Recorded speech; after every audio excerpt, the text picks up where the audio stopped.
Good morning. We have strategy time today, where we demystify strategic leadership and where you'll learn how to actually be a strategic leader. Yes, first thing in the morning.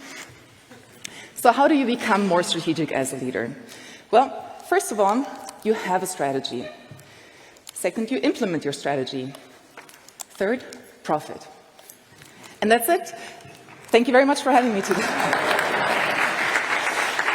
I'm actually not quite done here. You're not getting rid of me for another 20 minutes. So, actually 30. So there's a little bit more to strategy than just that. Even though, to be honest, most books and articles that I would read in my time as an engineer leader often felt exactly like that. And you too may feel this way. Like strategy isn't for you, it's something that your boss would be doing or something that you just don't have time for in your busy week. But does this look like your to-do list? Are you swimming in useless meetings? Are you trying to climb out of a pile of technical or busy work? Or are you aiming for a promotion? Is your team struggling with making sense of priorities? Or are they trying to figure out what the heck is the point of their work?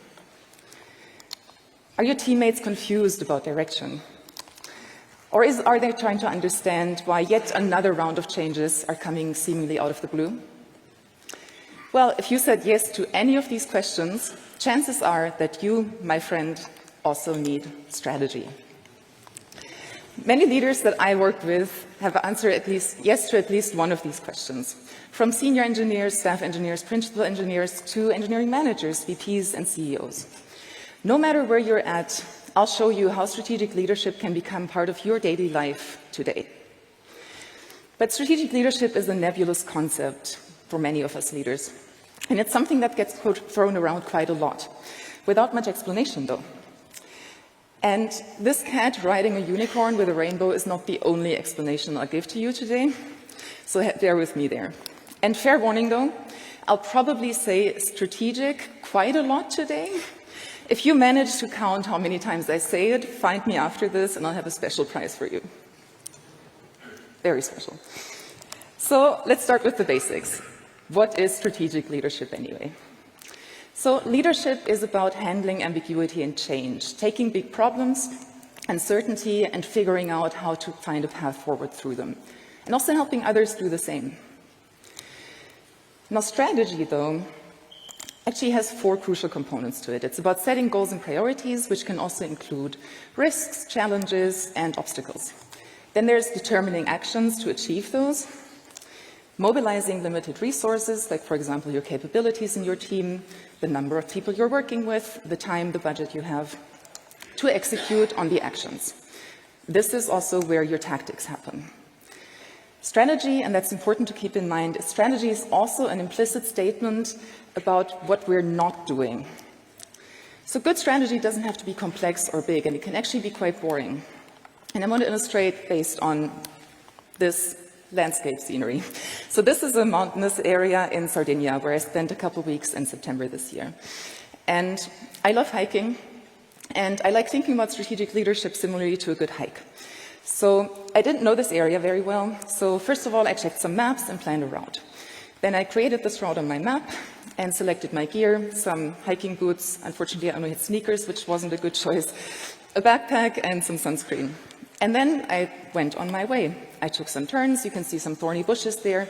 On my way I would look down occasionally because I'm also prone to stumbling quite easily, and avoid the rocks on the way, but then also keep the mountain in the background in mind where I wanted to go. And I also used a compass. Granted, that's mostly for narrative, I obviously used my phone, but I wanted to make sure that I wasn't getting off track, and I was still keeping the direction in mind. So this is where the analogy comes in. So we have the strategy, that's the mountaintop in the background, it's where you want to go. We also have the tactics, actions, that's the turns that we take along the way. We look down, we avoid some rocks, we avoid getting our legs scratched on thorny bushes, at least if we're smarter than I am. And we also maybe have a vision in the longer term in the background that we're going towards. So this is what I think about in terms of horizons of leadership. We look at what's right in front of us, we look at the rocks on the ground, the bushes around the path, but we also always keep an eye on what we're driving towards, on the direction where we actually want to go. So these horizons are where strategy and tactics also connect. And I want to show you a little bit how, because we need both. It's not just about strategy, but also the tactics to help us get there. Strategy outlines an intent for the future. Like, what do we want to do and why do we want to do it? It also outlines how we're going to do it. And the strategy looks outward, though. Sorry, the tactics outline how we're going to do it. It's easy to mix up. The strategy also looks outward, like at the market, at the economy, maybe at world events like pandemics. And it also considers this external information. Whereas the tactics, on the flip side, they complement it. They're turning the intention that the strategy sets into daily action. They're about how we're going to accomplish our strategy. They look inward, like, do we have the right people? Do we have the right capabilities? Do we have the right budgets in place? And they're also about efficiency. So they're about keeping cost low and achieving the strategic goals with the best means possible. Whereas strategy is more about effectiveness. So are we doing the right thing? This is where strategy and tactics meet, and I want you to keep that in mind throughout this talk. And as a leader, we need both. We can't just operate strategically unless you have a role that's explicit, strategic leader, and even then I would have some doubts, but generally we always need both. So strategic leadership, in a nutshell, is leading every single day in our tactics from an idea for the future, our strategy. And strategic leadership is important. First of all, it helps you be a better leader. It helps you make better decisions, avoid that you're wasting your team's time and energy on low-impact work. It helps you operate at a higher level and also set more impactful priorities. And honestly, strategic leadership is one of the skills that I see as most differential in any leader's growth, no matter if you're a technical or a people leader. And it's also foundational for building high-performing teams. Strategy is really important to help teams be aligned in between their work and corporate strategy. It also supports team autonomy. If teams know where things are going, they can figure out how exactly they're going to contribute to getting there. It also helps teams handle change because strategy provides stability and predictability.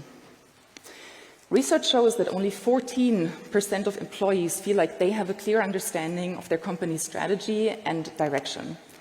Knowing this connection really well can also help people feel impactful and know how their daily work contributes to longer-term goals. So, strategic leadership, because of that, is for everyone. And I can't emphasize this enough.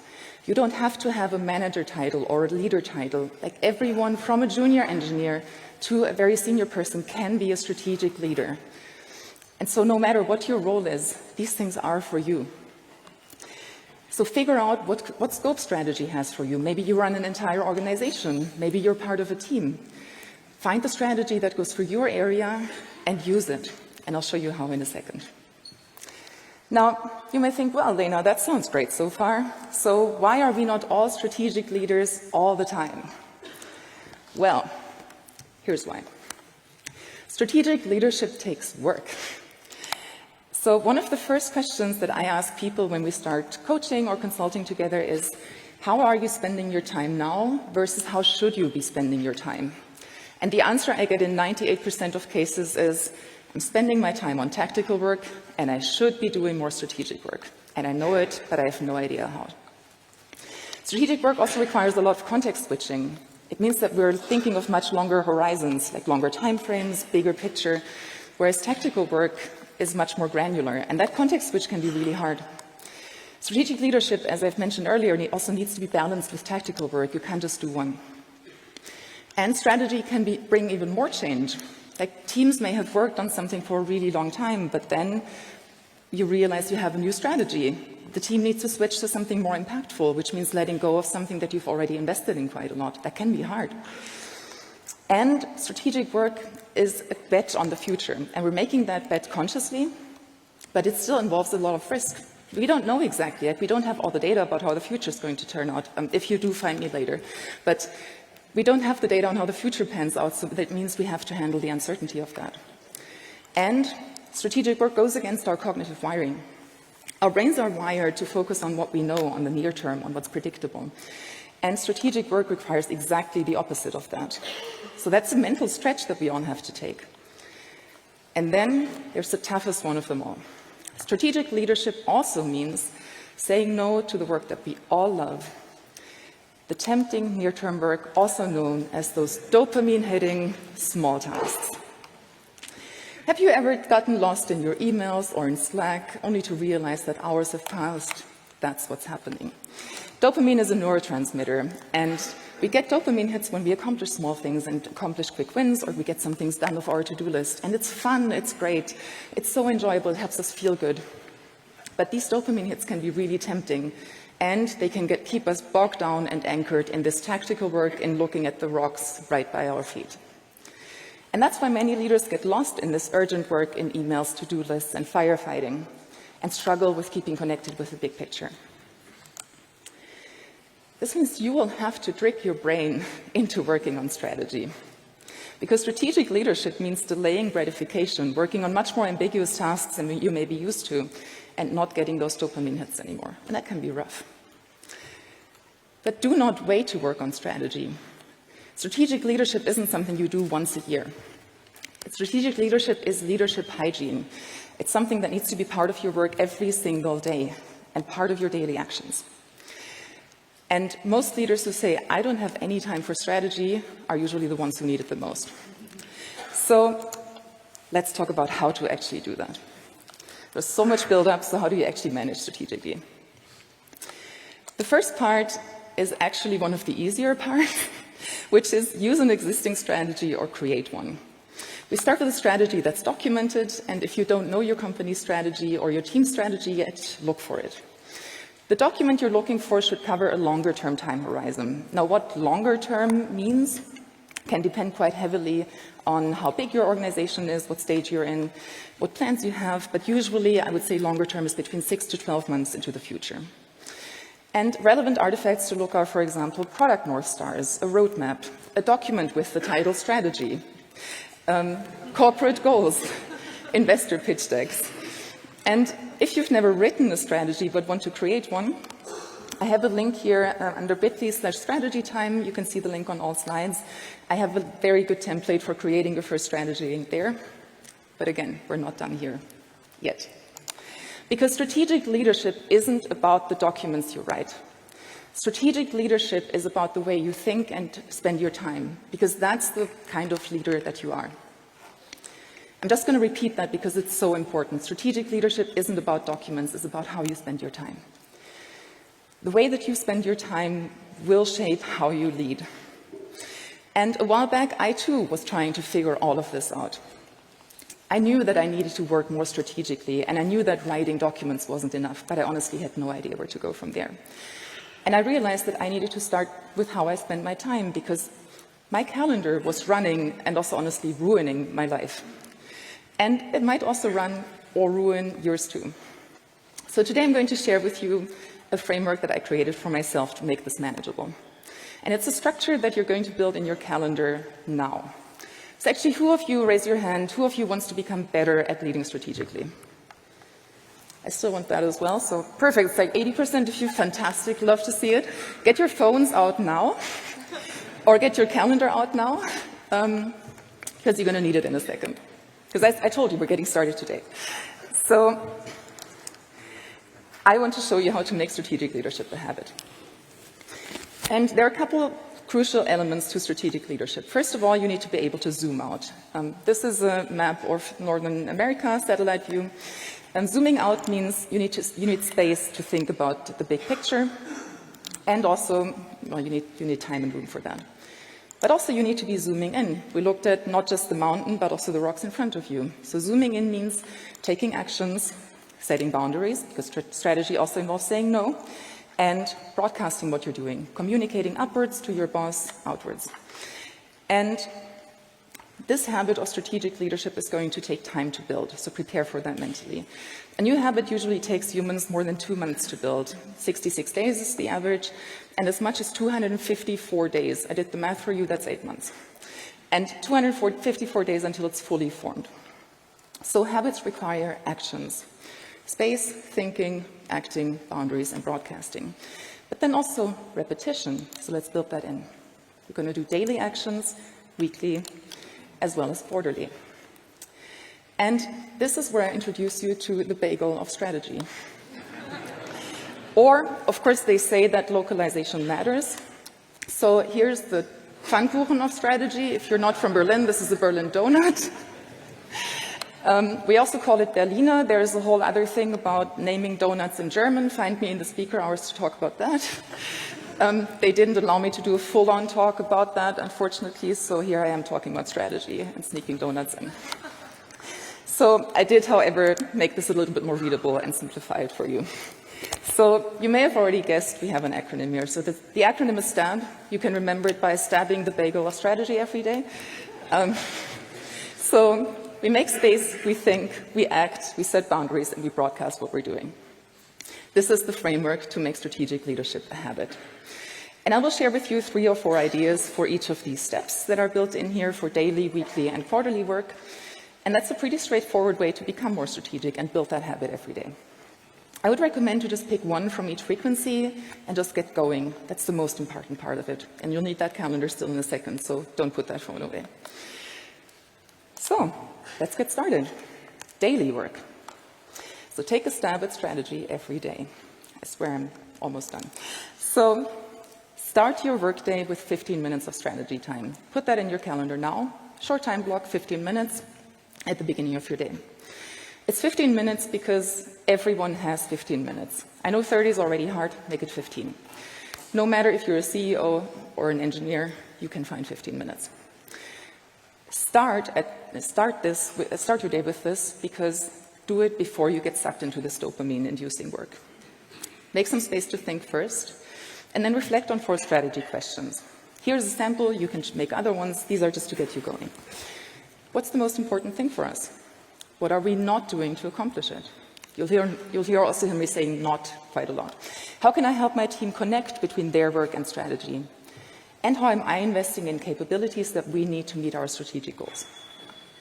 Put this 15-minute block in your calendar, I'm watching you, and set a reminder, make it recurring every workday, not on the weekends, we don't work on the weekends, and start your days with strategic thinking.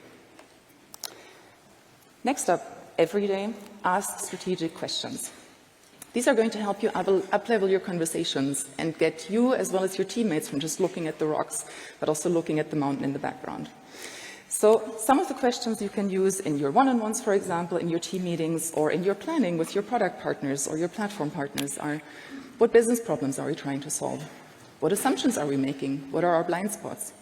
How does this affect other areas of the business? How will this move us forward towards our strategy? And what's the long-term impact?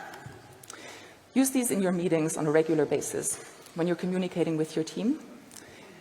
And this is where you've made space, you've made time to think, and you've started acting. Now let's also put some boundaries and broadcasting in there. Focus on what matters. I've already said, and I will say it more, strategy involves saying no. So as you prioritize this big stack of to-dos that you have for your day, ask yourself, what am I not doing? We're not going to ask what we're doing, because the answer to that is always, well, 15 things in the next hour. So we'll focus on what we're not doing. Because I work with so many organizations that have top 10 focus areas or top 5 priorities. That's never going to get you anywhere, because something's going to drop. So make a conscious decision about what you're leaving off your to-do list. And this is where we're at. We've already got something daily. So we have space and time to think with 15 minutes of thinking time. We have asking strategic questions, and we're looking at, when we're prioritizing, what are we not doing? Now we're moving to the next level, weekly. Make this a weekly habit, and now you'll need your calendar again, because we're putting in a 30-minute block of strategic time. I know 30 minutes a lot. 30 minutes, mine was usually on a Friday, because Friday was my heads down work time and time to actually get things done. 30 minutes every week, and you're going to spend this time looking at the big picture. Big picture means what's going on in the world, what's going on in our industry, what are trends. I mean, you're at a conference here. You'll have a lot of things to think about next week already. What's going on in our company? What are our customers saying? And what's happening with our department and my teams? What are you seeing, hearing, and what could it mean? Jot down some notes in a document, in a notebook. And the purpose of this is for you to understand where changes may occur, spot trends earlier on, and hone your strategic thinking instincts. And also at the same time keep track of what your teams are doing so you're not getting disconnected. So weekly 30-minute block in your calendar, day of your choice, to get started on this now. Second up, again, we're going to act strategically when we're making decisions.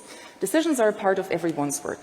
And the big tricky part is to make space for looking beyond our assumptions, beyond the comfortable ways of thinking that our brain pushes into. So again, we're tricking our brain into thinking strategically. This is a decision-making framework that's called second-order thinking. You may have heard of it. And the whole idea is that when you have to make a decision, you start with writing down the immediate benefits of this decision and the drawbacks that it would have. You go one level lower from there. What are the consequences, benefits, drawbacks of that? And then one more level, the consequences and drawbacks of that. And the whole idea there is to choose then the option that has positive second and third orders, so at the second and third level impacts, instead of just at the first one, because those are going to be the decisions that may have short-term ramifications and downsides, but have longer-term benefits and advantages. What's also important here is to set a reminder. Like I would be nothing without my calendar. So set a reminder for yourself when you make a decision to check in again in 3 months and 6 months. How's it going? How did things pan out? Was this actually a good decision? What did I learn from it? Because that, again, is going to help sharpen your thinking and also help you make better decisions in the long run. So we're not just acting as leaders, we're also investing in our learning and in our personal growth. We're acting strategically when we make decisions. Now we're going to connect our teams with strategy. Listen and communicate strategy in your one-on-ones, planning, and retrospectives. Strategy needs to be one of the things that you're over-communicating with your team, because just because you've said it once will not mean that everyone actually has understood it, let alone understood what it means for them. So try to understand, what does your team think? Like, why are we doing certain things? Why are we not doing certain things? What does success look like for our work? How does our work connect with the big picture? Try to understand what they think and help them understand if that's aligned with company strategy or if you can get them more context and information. And also, I want to use this laser pointer, you can tell them what you've learned. Like you did your weekly strategy check-in, your 30 minutes. Tell them what you're hearing, what you're seeing, because that's also going to help them up-level their own strategic thinking. And then we're again setting boundaries and broadcasting, this time in prioritizing with our teams. The questions are very similar to many of the ones that I've already shared. Like, where can we add the highest value? What's most important to us? What could we do to achieve things better or faster? And again, what should we stop doing? You can use these questions really well in planning meetings, in retrospectives. They will help your team think about the bigger picture and the impact of their work. So that's the weekly. We have 30 minutes of strategy time. That's our space and thinking. Then we have actions in decision-making and in connecting our team with strategy, and we're setting boundaries and broadcasting in our planning with our teams. The important part here is always communicate those things out. Like that's the broadcasting part. Inform your stakeholders, keep your partners in the loop, keep your team in the loop. And that's when we're already going to quarterly. That's how fast time's going by. So when we're doing quarterly, we're again zooming out another level. And I love that part because the actions in there are something that we actually do quite a lot, but not necessarily at this level. And so I want to help you zoom out a bit more. A lot of teams run retrospectives, which is great, but they're often focused on a sprint, like for example 2 weeks, so on quite short time frames. The idea here is to give you a framework for doing essentially quarterly retrospectives. Do one with yourself and also do one with your team, where you review what did we learn about our decisions, our progress, our risks, the impediments we're facing, what's working and what isn't working, and how can we apply it, how can we do better in the future. This is going to help you and your team learn and adapt much faster. And it's again going to connect all of you to strategy. You're also going to do a strategic review. I mentioned every company has some sort of strategy in place, some are more baked than others, but the whole idea is that you've gathered all this information. You've taken your daily notes about strategy, you have your weekly information. Now you should always also check in, is our strategy actually still relevant? Is it still the right strategy? This is a framework from Seymour Tiles. You can find it linked in the content for this talk. And the whole idea is to review, is our strategy actually working? There are a couple different factors you can look at. For example, consistency is about, are our processes still aligned with the strategy? Like, for example, if you've gone through a big growth Maybe you need to adjust your strategy so you can, maybe you need to adjust your processes or your strategy to be able to actually get where you want to go. There's also the degree of risk. Like, are we still willing to take those risks? Because uncertainty is baked into our strategy, but we need to be comfortable with that.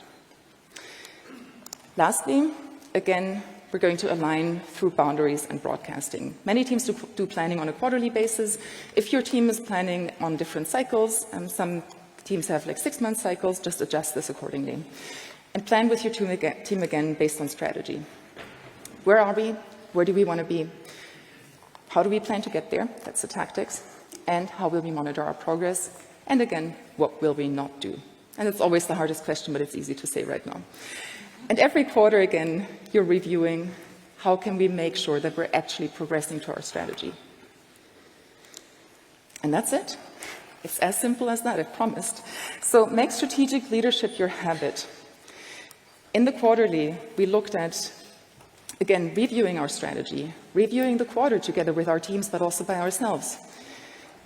Setting boundaries and broadcasting again in our planning, communicating to stakeholders, our bosses, what we're not doing, but also what we're doing that aligns with our strategy. So take a stab at the bagel donut of strategy every day and create space to think, act on it, set boundaries, and broadcast.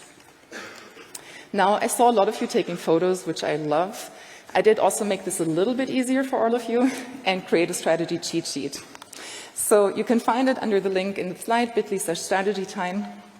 And you can download, it's 3 pages in total, and you'll see a breakdown of all the questions that I put in there, all the actions you can take for daily, weekly, as well as quarterly strategic actions. And then you can set up calendar reminders or other ways for you to remember to do this and to actually make space for it. Because again, it starts with making space for this kind of work. So get this for yourself. And if you have people in your team who you're coaching in being more strategic, you can also share it with them. Help them ask those questions. Coach your team on how to encourage each other to work more strategically, because it's a team effort after all. And again, strategic leadership is for everyone. So that's it. That's how you become a more strategic leader. It's by building a habit of actually making space, thinking, acting, setting boundaries, and broadcasting every single day. Don't delay working on strategy, because the way you think and spend your time is the kind of leader that you are. Strategic work is leadership hygiene, and strategic leadership means leading daily from an idea of the future, your strategy. So make the bagel, Pfannkuchen, donut of strategy your habit, and take a stab at it every single day. And fight the urge to get sucked back into busy work, because thinking strategically is your work. It may not feel like that, but it is part of your work, and it's a really important part. And lastly, for all of you, I have one last hot tip. While you start doing all the things that I just told you, we're not going to forget that, also just say strategic a bit more often, because based on my experience, it does a great part in helping other people understand that you are indeed a strategic leader.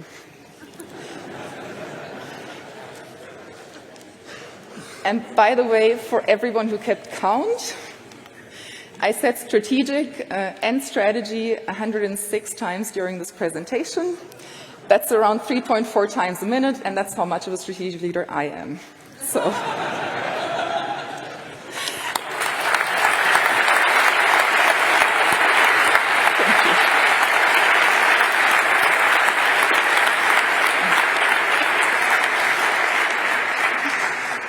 So find me later in the office hours to ask me about naming donuts and also talk about strategy. And find the STAT framework under the link in the slides under bit.ly/strategytime. Thank you so much for having me. I'm Lena Reinhard.